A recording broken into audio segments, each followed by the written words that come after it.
ब्रह्ममुरारिसुरार्चितलिङ्गं निर्मलभासितशोभितलिङ्गम् जन्मज दुःखविनाशकलिङ्गं तत्प्रणमामि सदा शिवलिङ्गम् देवमुनिप्रवरार्चितलिङ्गं कामदहन करुणाकरलिङ्गम्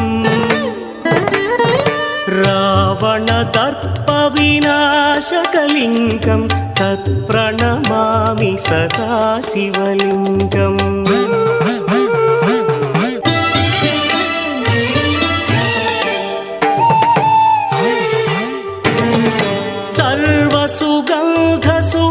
सर्वसुगन्धसुलेपितलिङ्गं बुद्धिविवर्धनकारणलिङ्गं सिद्धसुरासुरवन्दितलिङ्गं तत्प्रणमामि सदा शिवलिङ्गं कनकमहामणिभूषितलिङ्गं फणिपरिवेष्टितशोभितलिङ्गम् दक्षसुयज्ञविनाशकलिङ्गं तत्प्रणमामि सदा शिवलिङ्गम् कुङ्कुमचन्दनलेपितलिङ्गं पङ्कजहार सुशोभितलिङ्गम्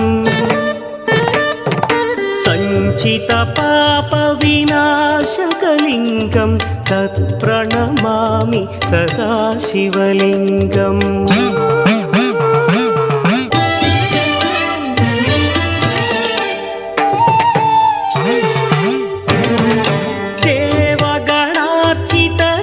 देवगणार्चितसेवितलिङ्गं भावैर्भक्तिभिरेव च लिङ्गं दिनकरकोटिप्रभाकरलिङ्गं तत्प्रणमामि सदा शिवलिङ्गम् अष्टदलोपरिवेष्टितलिङ्गं सर्वसमुद्भवकारणलिङ्गम् अष्टदरिद्रविनाशनलिङ्गं तत्प्रणमामि सदा शिवलिङ्गम्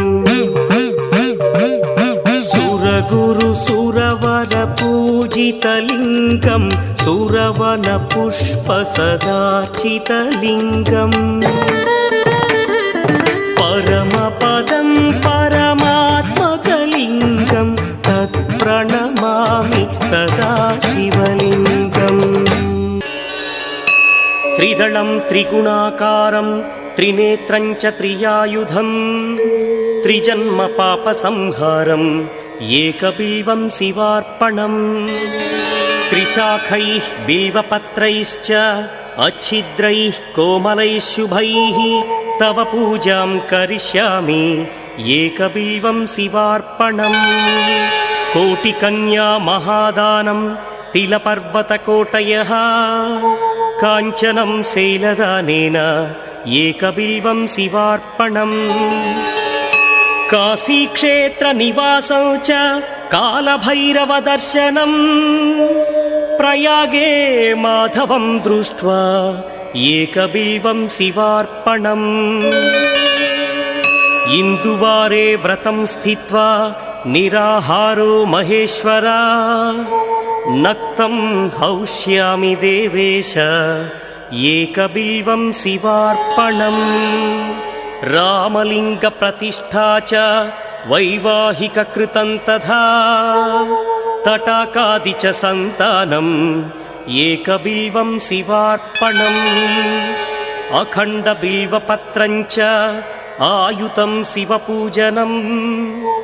कृतं नाम सहस्रेण एकबिल्वं शिवार्पणम् उमया सह देवेश नन्दिवाहनमेव च भस्मलेपन सर्वाङ्गम् एकबिल्वं शिवार्पणम् सालग्रामेषु विप्राणां तटाकं दशकूपयो यज्ञकोटिसहस्रस्य एकबिल्वं शिवार्पणम् दन्तिकोटिसहस्रेषु अश्वमेधशतक्रतौ कोटिकन्या महादानम् एकबिल्वं शिवार्पणम् बिल्वानां दर्शनं पुण्यं स्पर्शनं पापनाशनम् अघोरपापसंहारम् एकबिल्वं शिवार्पणम् सहस्रवेदपाठेषु ब्रह्मस्थापनमुच्यते अनेकव्रतकोटीनाम् एकबिल्वं शिवार्पणम् अन्नदानसहस्रेषु सहस्रोपनयनं तथा अनेकजन्मपापानि एकबिल्वं शिवार्पणम् बिल्वाष्टकमिदं पुण्यं यः पठेच्छिवसन्निधौ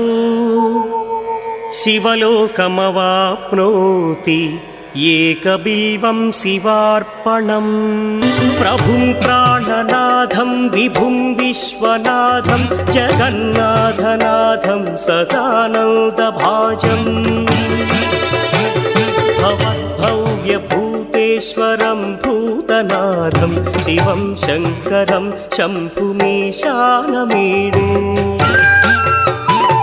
गळेरुण्डमालं तनौ सर्पजालं महाकालकालं गणेशादिपालम्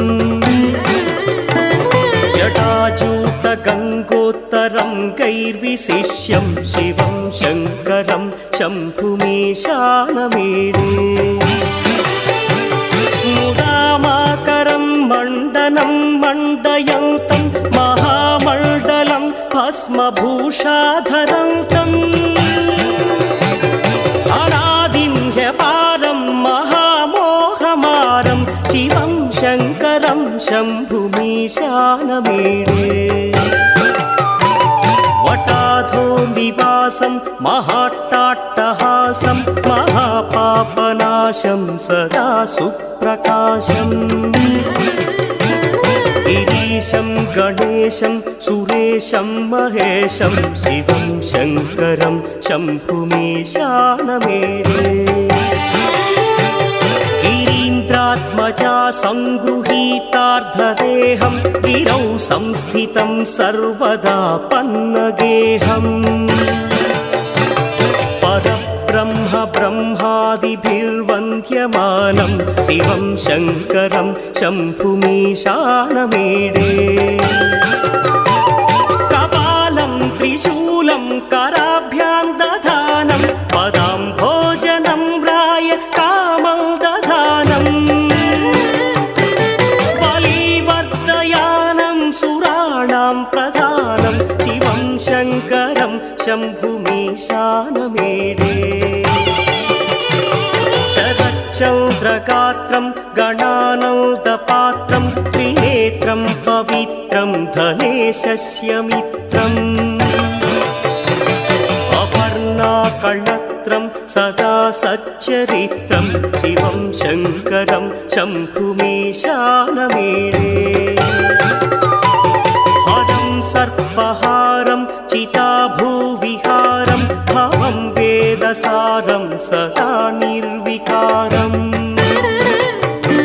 श्मशाने वसन्तं मनोजं दहन्तं शिवं शङ्करं शम्भुमीशानमीडे